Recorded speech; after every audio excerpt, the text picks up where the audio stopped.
This was several years ago at the feast. I was helping with one of the countings of the offering. I'd done it a few times locally at my local area back in Colorado. Usually found it fairly straightforward. Now at a feast, there's a lot more to count, of course, and a little bit more of the guidelines to follow. I was paired with an older lady who probably could have been my grandmother's age. We did pretty well. We were counting stuff pretty well. We were making good time. But there was just one chunk of envelopes that we just could not get to tally, because you have to tally it on the machine and also count it out. And just for some reason, those tallies would not match. And so we were chatting a little bit. We got everything else done. We were waiting for help to come over to get it settled. And we were talking back and forth. And at one point, she made a comment about the fact that she thinks she had forgotten to pray to God that morning that He would guide her hands while doing this task. It was a very specific thing that she stated about her hands, and it made sense since our hands were having trouble getting the calculator or the envelopes or the counting done right. But in my mind, I had this quick thought that popped in, and it kind of went to the effect of, why would you pray for something so small? Here I am, a younger guy. I'm probably a little bit older 20s at that time. I'd been around computers all of my life. I've had plenty of time to master the use of a keyboard, a keypad for number entry. One of my jobs at the ag department earlier in my life had to do with a lot of data entry into spreadsheets, so typing in numbers was nothing new to me. This was an easy project for me, and yet something wasn't adding up with our totals. So why would she pray for something so insignificant? This thought that popped into my head. Why would it pop into my mind? And where could a thought like that lead? So here today on the Day of Atonement, I'm going to talk about this thought that popped into my brain. Do we take the basic skills we have in our lives for granted? Do we see our everyday abilities as just something we've mastered because I'm all of that? Because I can do anything? Do we look at the things we've accomplished and have the attitude of nailed it, because that's kind of the way this world goes? Or do we step back and realize where those abilities come from? We want to start by turning with me to Luke 16. We'll start in Luke chapter 16.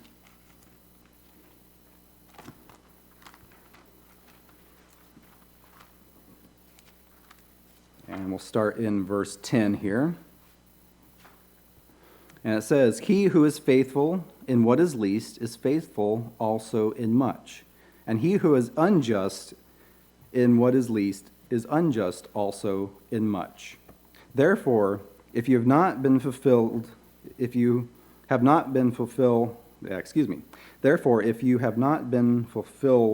in righteous mammon, who will commit to your trust the true riches?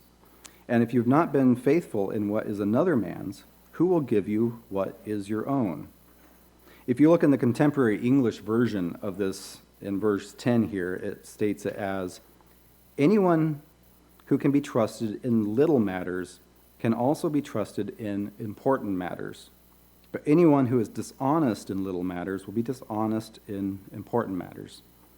And this is something we can extrapolate into so many things in our lives. What about being humble in the little matters of our life? Can we be trusted to remain humble no matter what we do, no matter what we accomplish? How far does our humility really go? Is it just skin deep, or is it part of our very core being? If we're humble about even the most basic things, the seemingly insignificant things, then we'll probably be humble when the big, important matters come along and we accomplish more. But on the other hand, if we get egotistical about small things, even about the very basic things of life, how much worse is that going to get when something big comes along that we manage to do?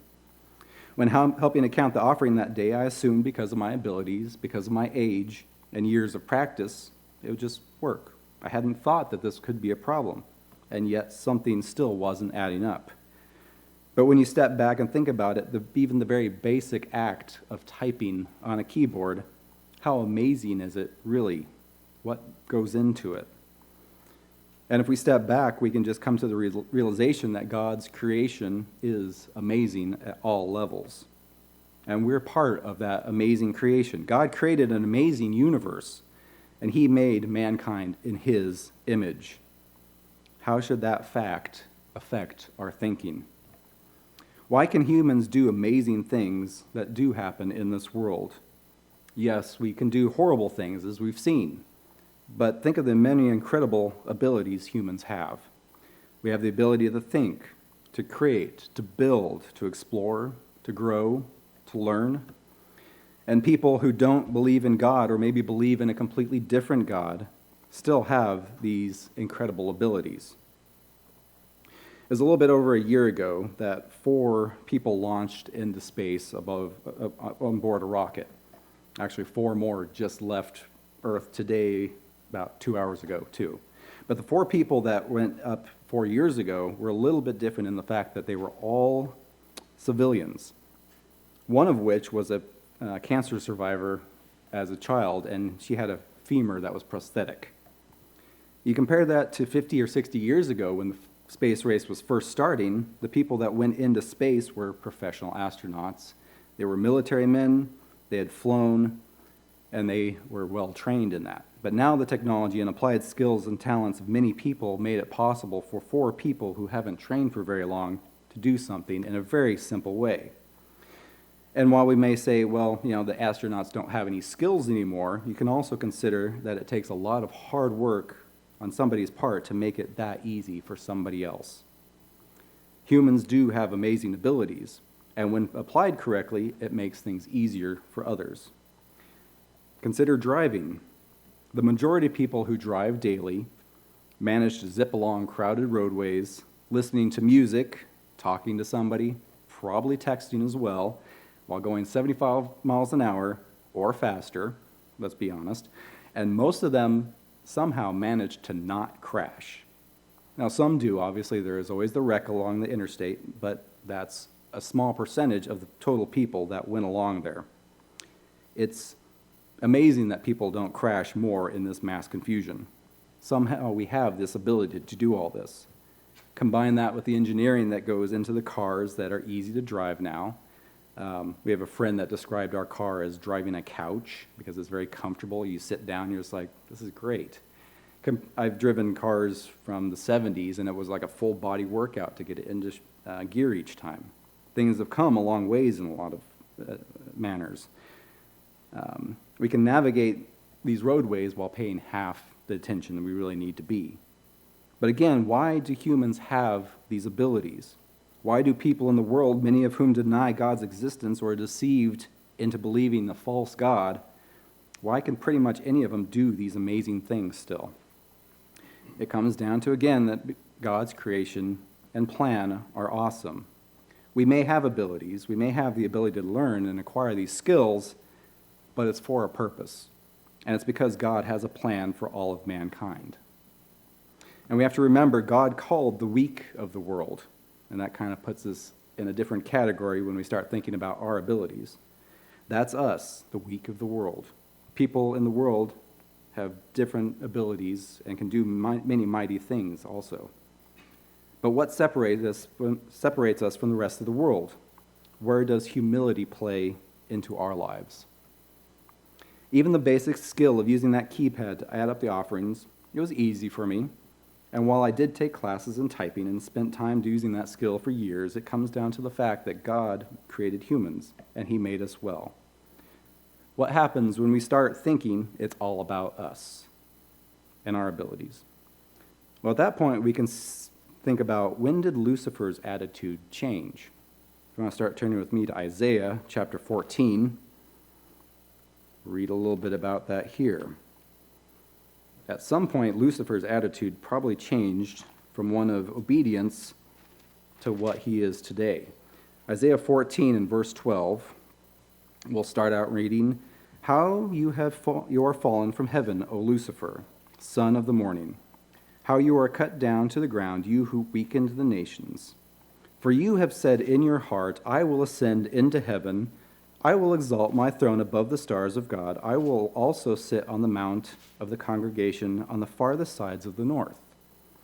I will ascend above the heights of the clouds. I will be like the Most High.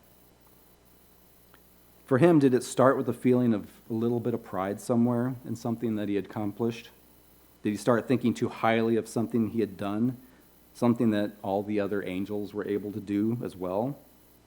And then it escalates from there. Something small, something that starts to puff up. He starts thinking, yeah, I can do that. I did that. Look at that. I am able to do so much. I am more than capable. Maybe I should get more to do. I'm able to do whatever I want. I am the best. I am the one that everyone else should listen to. I am the greatest. I am. I am like God. I am God, and I will ascend into heaven. Where did it start for Lucifer? We know where it ends from the meaning of this very holy day. The one who is known as I am has a plan for the one who was called Lucifer, who became Satan through his pride and arrogance.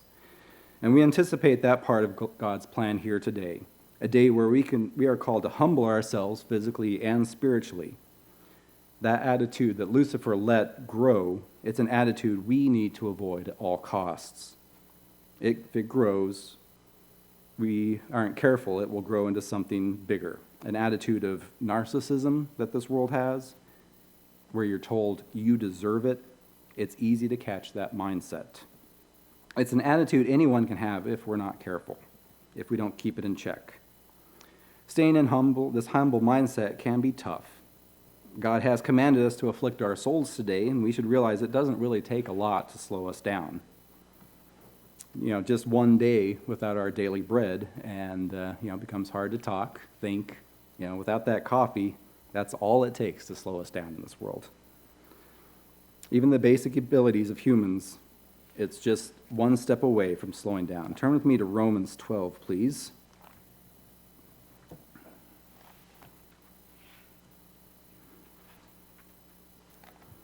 Romans 12 and verse 3.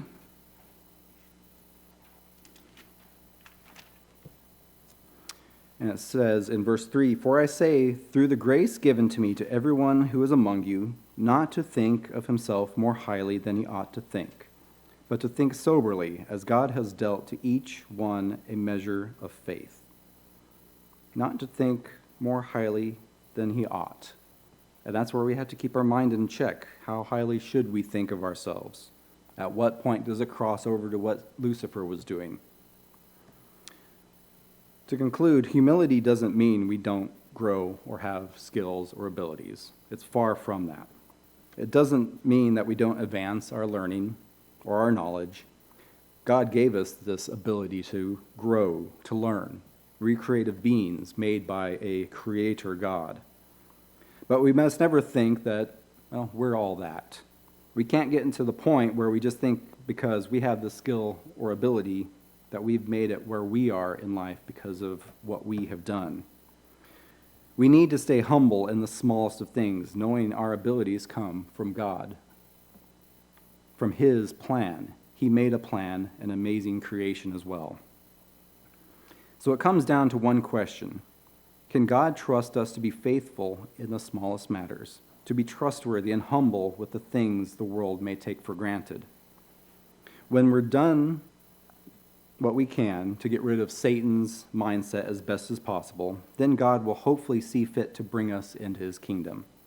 Then, as it says in 1 Peter chapter 5, verse 6, it says, "Therefore humble yourselves under the mighty hand of God, that he may exalt you in due time."